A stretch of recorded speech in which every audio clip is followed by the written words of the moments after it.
The dual substance of Christ, the yearning, so human, so superhuman, of man to attain to God, or more exactly, to return to God and identify himself with Him, has always been a deep, inscrutable mystery to me.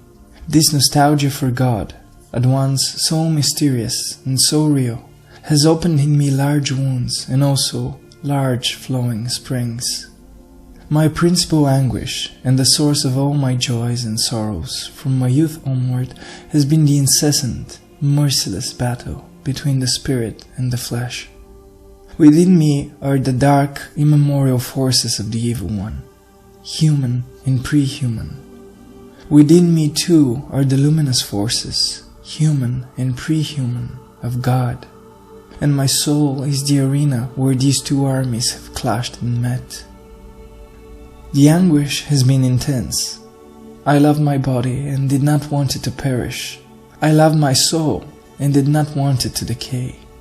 I have fought to reconcile these two primordial forces, which are so contrary to each other, to make them realize that they are not enemies, but rather fellow workers, so that they might rejoice in their harmony, and so that I might rejoice with them.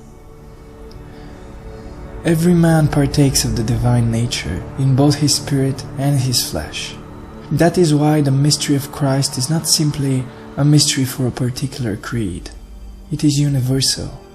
The struggle between God and man breaks out in everyone, together with the longing for reconciliation.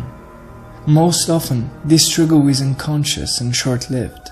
A weak soul does not have the endurance to resist the flesh for very long.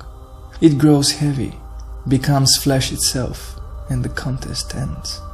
But among responsible men who keep their eyes riveted day and night upon the supreme duty, the conflict between flesh and spirit breaks out mercilessly and may last until death.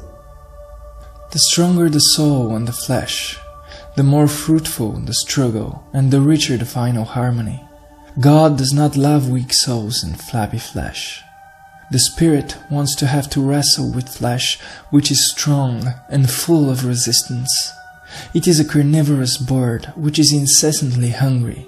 It eats flesh and by assimilating it, makes it disappear. Struggle between the flesh and the spirit, rebellion and resistance, reconciliation and submission, and finally, the supreme purpose of the struggle, union with God. This was the ascent taken by Christ, the ascent which He invites us to take as well, following in His bloody tracks.